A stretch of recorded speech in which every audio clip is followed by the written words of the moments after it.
All right. It's been a while since I've been live here on LinkedIn Live.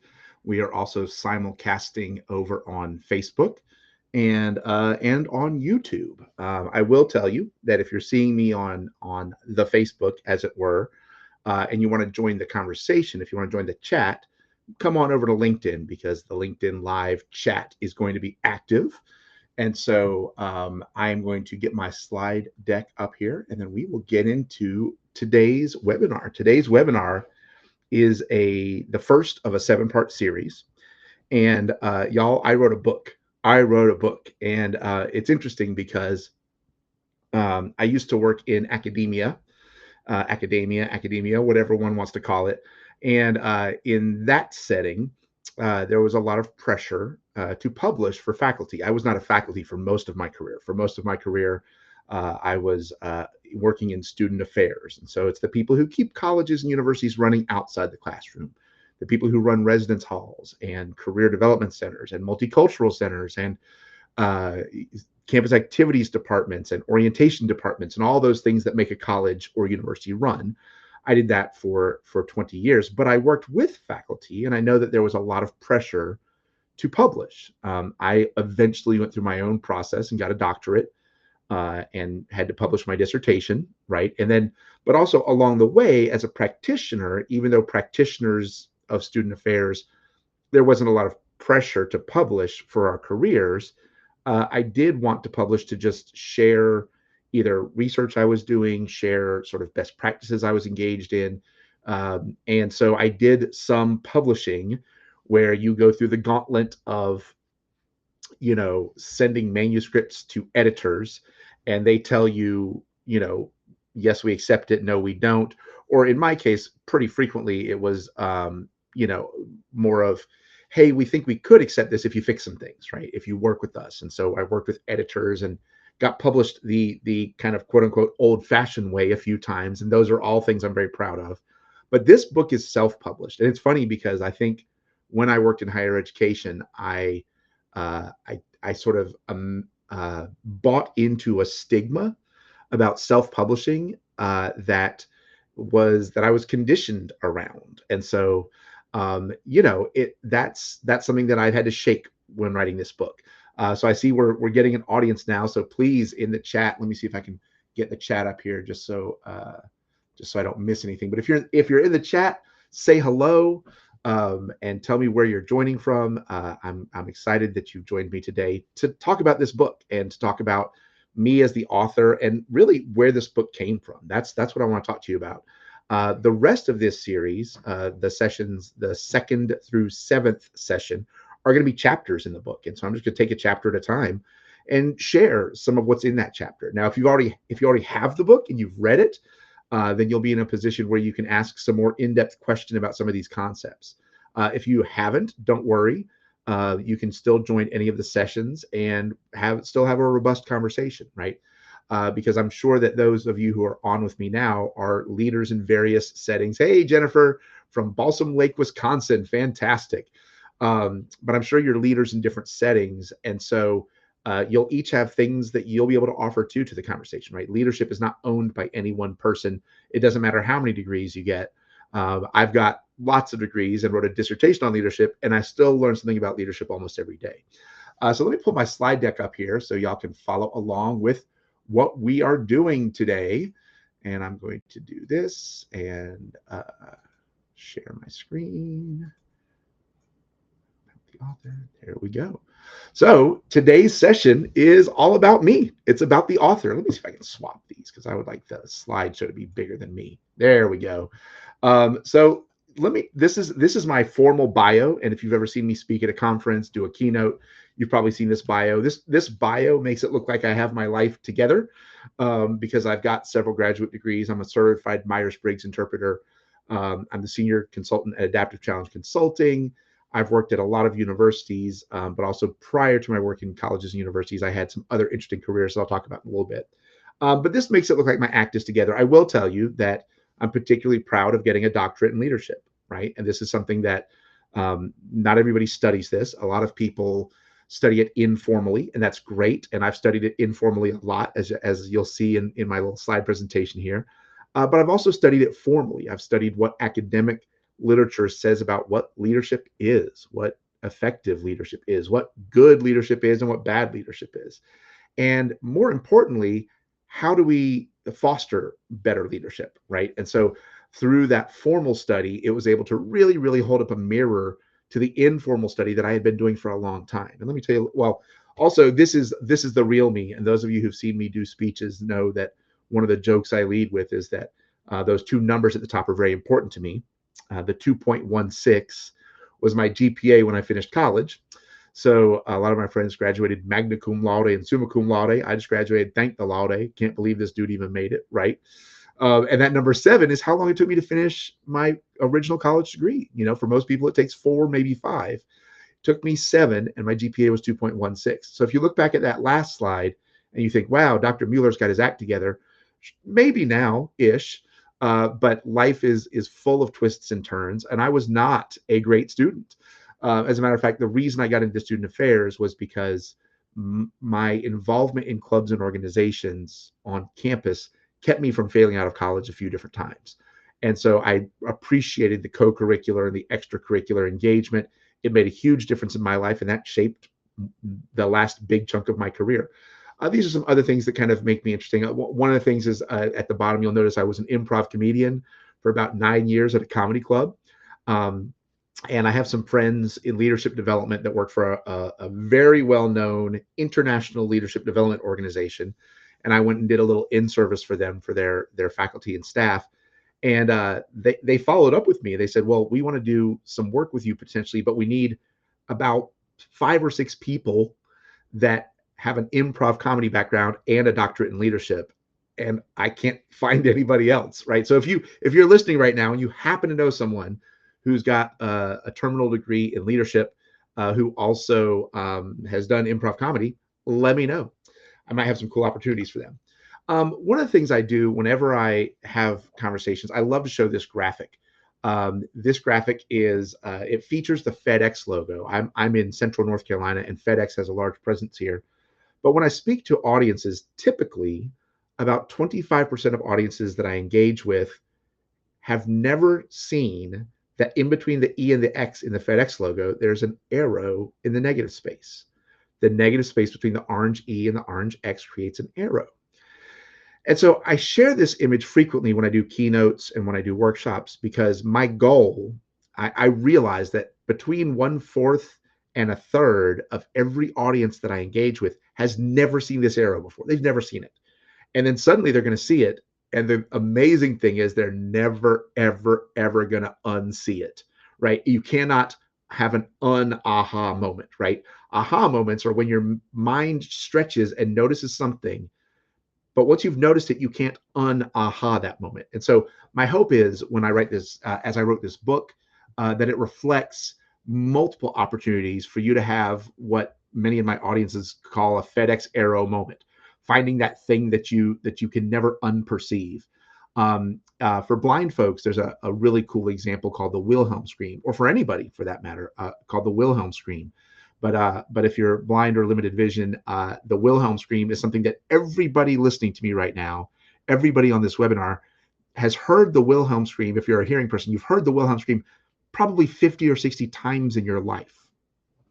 And you might not know that you've been hearing the same scream that was sampled from an old cowboy movie, right? So you can look up the Wilhelm scream on YouTube and hear it, and you'll be like, oh my gosh, yeah, I've heard that scream everywhere. Yeah. So again, whether it's the Wilhelm scream, whether it's the FedEx arrow, my hope is that this book is full of aha moments that you can never aha. So let me tell you a little bit more. So my career has been a winding career.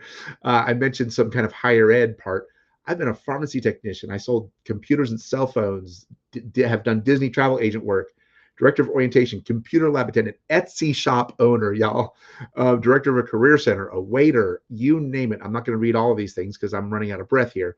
But I've worked in finance, I've worked in sales, I've worked in hospitality and restaurants. And I've worked in higher ed, and I've worked in pharmacies, right?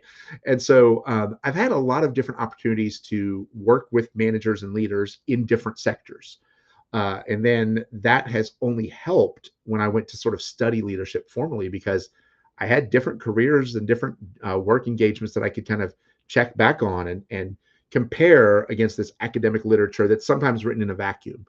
Sometimes people writing academic literature are building on other academic literature, which is great because it's deepening our knowledge of sort of the philosophy of leadership, and in some studies how leadership is managed or measured.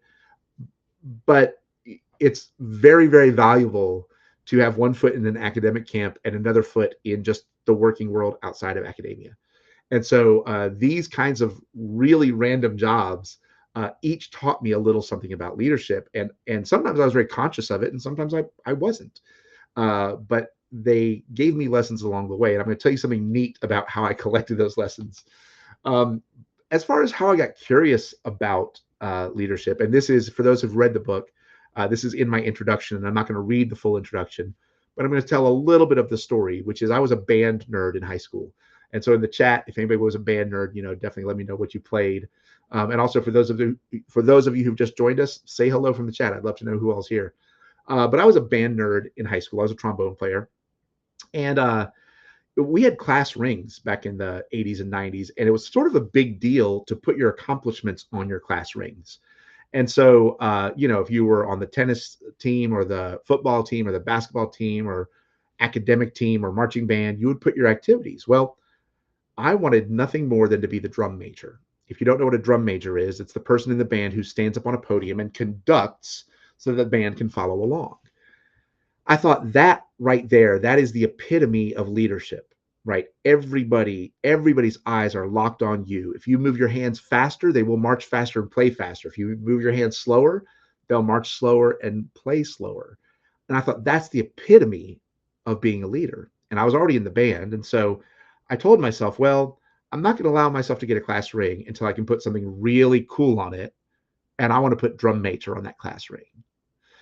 And so I auditioned to be the drum major. I tried out and I didn't get it leading into my sophomore year. And then I tried leading into my junior year, didn't get it again. Tried out for it my senior year, didn't get it. Then I tried out for a drum major, I think 4 times in college. Y'all want to know something interesting?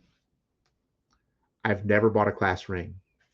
So this class ring was a symbol for me, and the symbol was about reaching what I thought was sort of that formal leadership position, right? I wanted to be the drum major. I wanted to literally lead the band.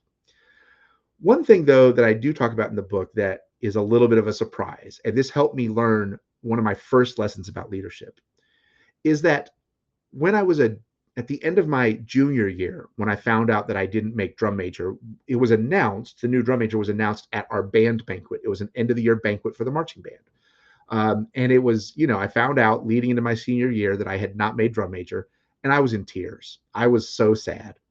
And a dear friend of mine actually got drum major, and she was a fantastic drum major. Her name was Janine, and she was amazing.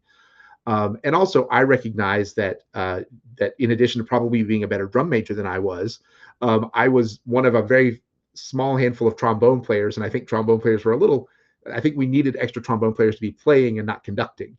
And so there were lots of great reasons that I didn't make drum major. But fast forward to my senior year band banquet, right? So at the end of my junior year, I'm sad because leading into my senior year, I found out I was not the drum major, and I was so sad. And then my senior year, the band banquet came around, and at the band banquet, 5 awards were given out. And by the end of the night, I had won 3 of the 5 awards. But that's not the cool part. This is not a story about individual achievement. One of the awards that was about individual achievement was voted on by my peers, and that was a special honor. But that's not what the real story is about. This isn't about how cool Alan is. That's not what the story is about. What the story is about is that one of the awards in particular was the Director's Choice Award. Our band director that year had gotten cancer, and he had taken a leave of absence, and it was really tough. And I had 4 friends in the band. One of them was my drum major friend, and then it was a few percussionists and a clarinet player. And the 5 of us just sort of took a leadership role in the band. It wasn't formal. It wasn't prescribed. We just did the things that needed doing. We tried to sort of keep the spirit alive. When it came time for the director to give the Director's Choice Award, he explained that for the first time in his life, he couldn't pick one person, and that instead he picked five of us. He called us the gang. And so that award was given to five of us. And so when I say I won three awards, I won two individual ones, but I won the most important one was the one I won in community with those four other band members. And that was my first lesson in leadership. The lesson was number one, titles aren't always the same as leadership. The title or the formal position is not always the same as leadership. That was number one lesson. And number two is the best leadership is leadership you do as a group, where it's not about individual achievement, it's not about individual recognition, it's about a group. And so I still think fondly about that sort of moment. But that is, I think, when I started getting curious about what the heck leadership is, right? And that disrupted my ideas of what leadership was. My idea was that leadership was whoever's on the podium conducting the band. And that's true, but also there are other ways to lead. And that drum major, the way that she led was sure conducting on the podium, but she also led in other ways, along with the other four of us that just led in other ways. And our band director recognized that. And so that's where my curiosity about leadership comes from, is the fact that I was a band geek all through high school and college. So that's the beginning lesson. And by the way, if you've ever read about servant leadership is the idea that sometimes you're leading through service. And when you think about young people involved in marching band, high school, college, they're working hours and hours and hours in the hot sun. They're wearing wool uniforms on Saturdays. They are there bright and early on Saturday mornings to squeeze in one more rehearsal before the football game. And their performance, whether it's an 8-minute performance or a 10-minute performance, their performance is performed at a venue where everyone in the stands has come to watch something else, to watch football. You want to talk about servant leadership? Look at your high school and college marching bands. Those folks are putting in immense amounts of work to add something to the game. Trust me, you notice when the bands are not there, but to add something to a game that's not the main performance. The main performance is the football game. So that's a great example of servant leadership that I just think, yeah. So I got more curious. I was such a band nerd that I was in a group called Kappa Kappa Psi. Kappa Kappa Psi is a band fraternity. I'm not making this up. It's a real thing. Two things that were very special. One is that our particular chapter of Kappa Kappa Psi was co-ed. And so we had men and women in the fraternity together. The women we called brothers, in homage to the original founders. We also had a sister organization called Tau Beta Sigma, the Texas Band Sorority, TBS, Tau Beta Sigma. And they are co-ed as well. And the men of Tau Beta Sigma can be called sisters as well. And so in homage to their founders. And so even though each organization was founded as a fraternity for men and sorority for women, they are both co-ed on many campuses across the country. Not all campuses. Some of the campuses where they are not co-ed are HBCUs, historically Black colleges and universities. Something that was so fascinating and that helped me begin my journey towards sort of cultural humility and intercultural awareness was that Kappa Kappa Psi, where I was in the country, half of our chapters were at predominantly white universities and colleges, and the other half were at historically Black universities and colleges. And so the traditions between the groups at the different campuses melded and meshed and formed this fascinating intercultural experience. And to the point where I learned to step and stepped in my homecoming step show at my university as a part of Kappa Kappa Psi. And I learned from somebody who had come from a historically Black university. And it was a rich part of our tradition. And so through Kappa Kappa Psi, I learned more about leadership in a few ways. One was how to be in community with my brothers. And again, I'm using that term, men and women were both involved. How to understand my culture by experiencing other cultures and experiencing when cultures intersect and overlap. As a white person, stepping is not part of my heritage, but stepping is a tradition in Kappa Kappa Psi that is a very clear connection and very clear nod to the deep presence that they have on historically Black colleges and universities supporting those bands. And so I was invited into that tradition, and it was amazing. It was amazing. Also, though, I served as an officer in that organization, and I learned a lot of things about how to motivate people, how to organize a schedule, how to, train future leaders. One of my main jobs was sort of training the incoming members of the group. And so I started doing leadership development training. I didn't think of it as leadership development training, but I was doing leadership development training. Fast forward to that picture on the right. Those are some students of mine from my last job in higher ed.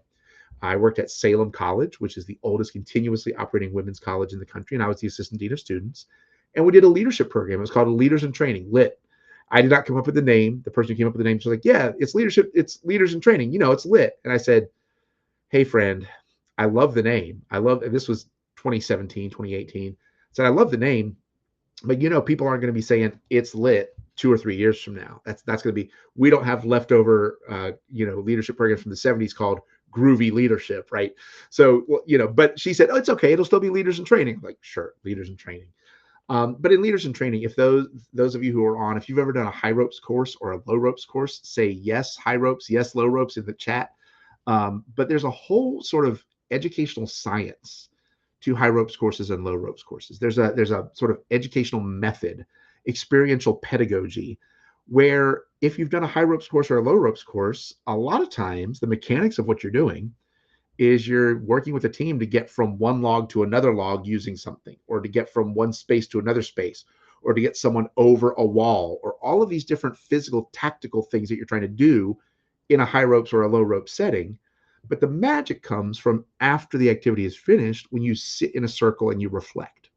You reflect on what happened. And there's sort of a educational method that's based in experiential education learning that can take something as simple as a silly activity where we're throwing a stuffed animal around the room, and through the right kinds of reflective questions, we would get some really deep reflections on leadership, on communication, on listening, on multiculturalism, on all of these different things that are critical for leaders to understand.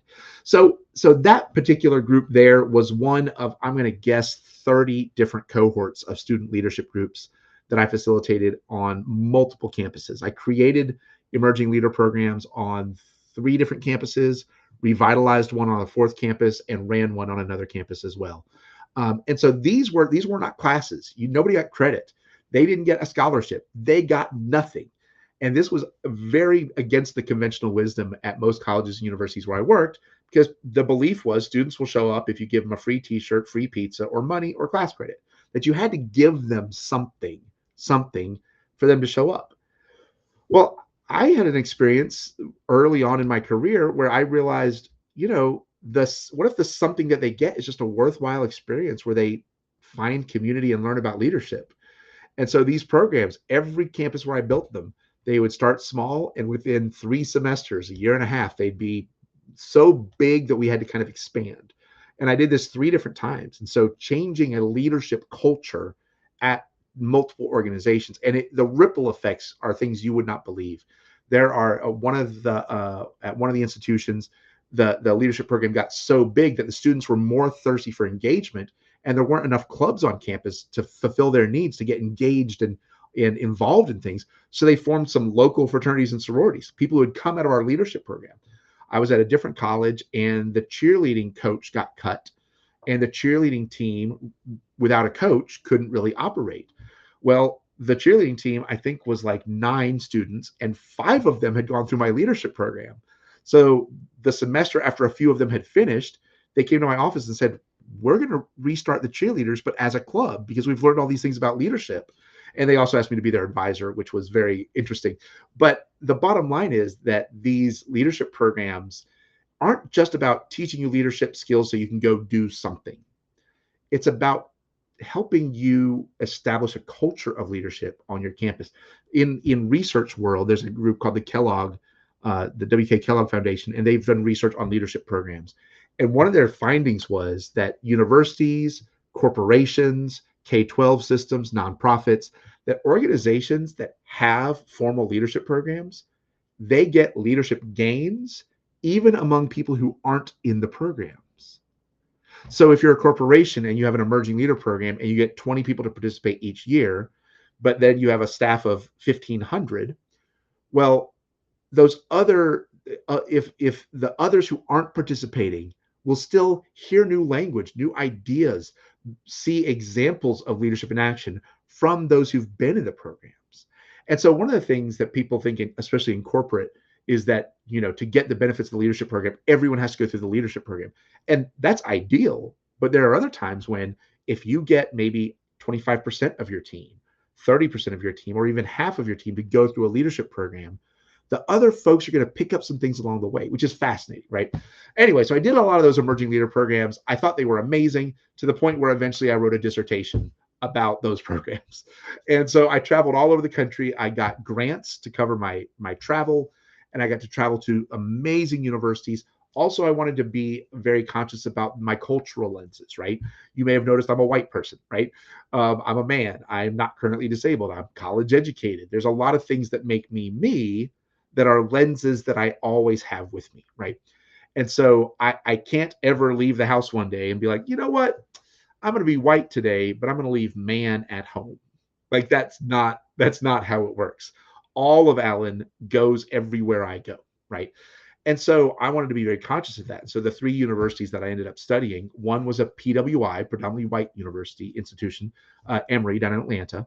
One was a minority serving institution, which is University of South Florida in Tampa, and they had a critical number of Hispanic and Latine students that made it, where there was no clear majority. So they were sort of at what's called minority serving institution.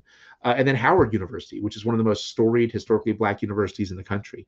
And I got to go study how they teach leadership, and it was life changing. All the programs were a little different, but some of my questions were about, how are you teaching this? How are you teaching? What's the format you're using? Is it a one weekend kind of retreat? Is it a full semester program, a half semester program, a year long program? One of the programs was a year long program, and it involved 60 students. At the end of the year, they all went to China together for a month to have a cultural immersion program. So it was fascinating how these universities and colleges were teaching leadership. But the other thing I really wanted to know was, how do you know if you've been effective? There are a lot of places, corporations, colleges, universities, K-12 systems, that are doing leadership programs, but do they know how to measure whether they were effective or not? They usually think, well, we'll kind of feel it, we'll know, we'll sense it if it gets better. But you can actually measure this, and this is part of why I got some advanced degrees, because there's an art and a science to how do you measure or assess or research whether or not a program is effective. And then, more importantly, if leadership is constantly evolving, if you find something, if you take a cohort of 20 leaders through a program and they finish the program, and you assess it and see how you did and look for certain outcomes, if you missed the mark on a few outcomes, do you go change the program to make it better? So not only do you assess how well you're doing, but once you've assessed it, do you use that knowledge to make the leadership training better in the future, right? So it's a loop. It becomes a loop. And so that's what I studied. And y'all, I got in the weeds, and it was life changing. It was tedious work at times, inspiring work at times. But that's my academic background, is how do organizations teach leadership. Funny side note. I'm not going to get too political, maybe a little, but funny side note.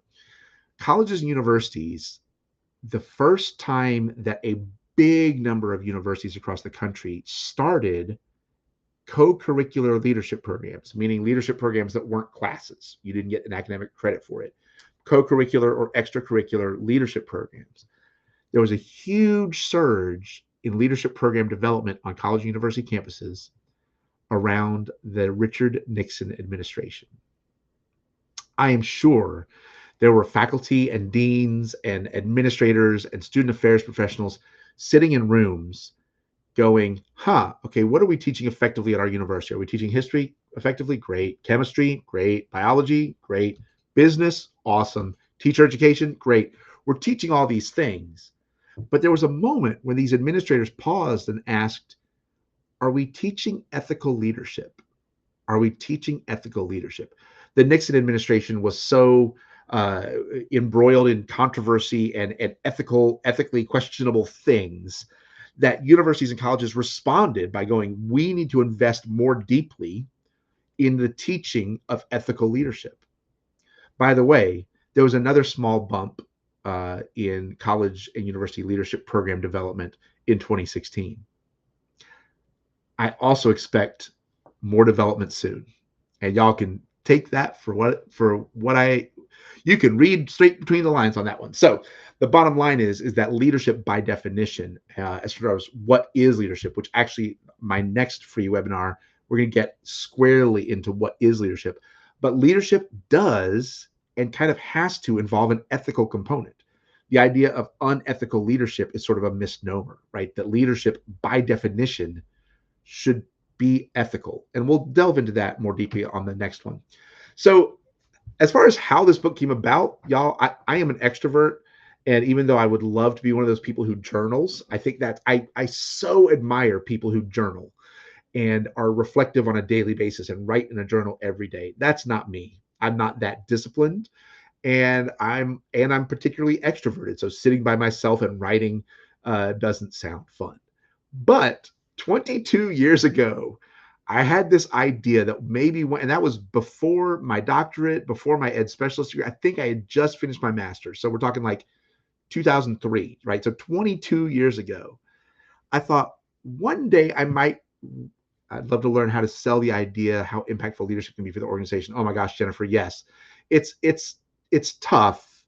And if you want to message me at some point, I can give you some ways to frame it for your organization, because sometimes it seems a little aloof, and sometimes it seems a little out of range. Um, oh, great, Jennifer, thanks for joining. Um, but so as far as this, because I'm not a journaler, because I don't journal, and I wasn't disciplined enough to journal every day. About 22 years ago, I created an email address when Gmail started becoming popular, and I created a Gmail called Alan's Leadership Book at gmail.com. And any time in my profession, in my academic studies, in my life, looking at politicians, anytime I saw good leadership that really inspired me, I'd send that email address a little email. Or if I saw ineffective leadership, I'd send that email address a little story about the ineffective leadership that I was observing. Or if I was just randomly going on a walk in the neighborhood and had some kind of revelation about leadership, some kind of random thought about leadership, I'd send an email. So I had this email address for years where I would just send emails. And then in 2022, I opened that email for the first time pretty much ever and read these stories that I've been collecting for 22 years about different leadership concepts. Sometimes I was referencing something I had read in a textbook. Sometimes I was referencing something I had, one of my supervisors. The best of them were ones that were a little of each, where I had read something about leadership kind of in my academic setting that I had also experienced or not experienced being led by others.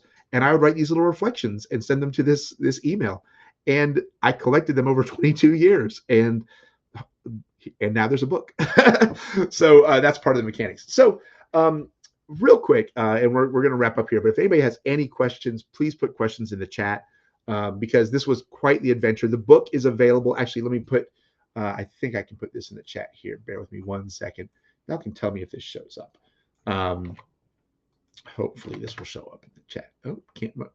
Okay. So actually, I will. Here we go. I'm gonna have to turn this volume down. Bear with me 1 second, and I'm going to post in the chat a little bit of stuff. What I'm posting now is you can RSVP to the next week, April 10th. And let me tell you what I'm going to do April 10th. I'm going to talk about the history of leadership. So, y'all, once upon a time, there most developed countries with monarchies didn't have an idea of leadership because the king or the queen was the leader and you just accepted it. There was nobody was pondering what makes a leader or doesn't make a leader, right? And so I'm going to next week at 12 o'clock, same time on Thursday, 12 o'clock East Coast time. I'm going to delve into that. I'm going to talk about where did we come up with this concept. I'll tell a few funny stories along the way and a few interesting things to keep it from being boring. But you'll come away from that session with an understanding of why the heck do we have the word leadership? Where did it come from as a concept, right? Because we throw the word around and there's 100 definitions. But if you know where it came from, you can discern better what definition is best. I hope that makes sense. So that one's coming up next week. The week after that is five key mindsets. So the next chapter in my book is five key mindsets for leading with emotional intelligence. My book is broken into five mindsets and then seven skills. Mindsets and skills are different. Mindsets are belief patterns that you have, concepts that you have. And I've had five key mindsets that you need to cultivate first before you go about the business of building the skills. And so a lot of times, especially my corporate clients, they want to get straight into skill building. And I'm like, that I understand that. I understand that. But we need to get some mindsets first to make the skill building sticky, to make this to so that when we teach skill building, they have something to connect it to. And these five mindsets do that. So that's going to be on April 17th. And then on April 24th is cultural awareness in leadership. This is in the news. You hear things about AI, and you hear some people who think it's critical for all of our organizations. You hear some people who think it's scary or they have questions about it. And the reality is that all of our organizations are diverse. They are. So D, check. It's already here. Equity. Almost all of us believe that folks deserve fairness, and when folks aren't treated fairly, that we should sort of compensate for that. That we should make things different once we know somebody hasn't been treated fairly. That's equity and inclusion. The best leaders I know listen. They listen. As a matter of fact, the session after that, when I get to the skills, the number one skill of leading with emotional intelligence, the number one skill is listening. And listening, by definition, is inclusion. It is. And so, even though those words may sound scary in some circles, I'm just going to talk about them in their everyday application because they are real. Yeah. So these are some of the sessions coming up. I posted in the chat where you can RSVP to that. Also in the chat, you can get the book. I would encourage you to buy the book. You can buy it directly from my website. There's also a Kindle version, an e-reader version available on Amazon, and a paperback version on Amazon. I like it when people buy it from my website, though. Um, and then also follow us on LinkedIn. Follow Adaptive Challenge Consulting on LinkedIn. It's more than just me. I do have a team of awesome affiliates to join me with different clients as needed. This can take you. I also have a course, and the course used to be too expensive. I think it was originally $229, but now the course is down to $40, and I think it's like $39.99. I think it is. But the course, there's one chapter in the book, Leading with Emotional Intelligence, that gets into the Myers-Briggs. And I mentioned earlier that I'm a Myers-Briggs certified interpreter. And the Myers-Briggs, when we stop doing it wrong and when we start keeping it in its proper limited context, it's a powerful, powerful tool. Powerful tool. And so the online course is about how do you use the Myers-Briggs the right way to increase your emotional intelligence. It's really, really cool. It's a self-paced course. It's about 5 hours long that you can do at your own pace, but it delves more deeply into the psychology part of emotional intelligence, sort of the how of building your emotional intelligence. So if you're curious, I've got the book, the course is out there as well. And the course is something I'm very proud of, but it's pretty singularly focused on the psychology piece of it. Whereas leading with emotional intelligence, we're going to go through mindsets, we're going to go through cultural humility, we're going to go through the skills, we're going to go through assessing and measuring, just like you mentioned earlier. How do you measure the effectiveness of your leadership efforts? So we're going to go through all those over the next 6 sessions. So thank you so much for joining me. Again, follow Adaptive Challenge Consulting on LinkedIn. If you haven't gotten your copy of the book yet, the link is right there. So get a copy of the book. I love it when people book. I'll sign a copy if you're interested. That's also, if you're local to Central North Carolina, Greensboro in particular. I'm doing a live book event and signing, and I'm going to double check here. I think it's Thursday, April 17th. Let me just double check that. It is Thursday, April 17th at 6 p.m. Our good friends at Scuppernong Books in Greensboro on Elm Street, which is a great privately owned bookstore. As a matter of fact, I met the owner of the bookstore because he's a fellow band and drum and bugle corn nerd, and a great, great guy, great local business. Their coffee is fantastic, and I'm live book event there. So if you're in the area, if you're in the Triad area, come on by. It's 6 o'clock that evening. I don't have to say East Coast time because if you're already here, you know what time we're in. But it's 6 o'clock that evening down at Steppenwolf Books. And yeah, I'll sign books if folks are interested in that. I think I am going to do a small read from the book and a few little sections that I'm going to share, and it'll be a good time. Sort of a community event. But thank you for joining me today. Again, next week I hope to see you here. Invite some friends along, and we have a great conversation again. Next week is about where did we even get the idea of leadership. So RSVP for that. Invite some friends, and I look forward to engaging you then. Otherwise, have an amazing, amazing Friday. Take care.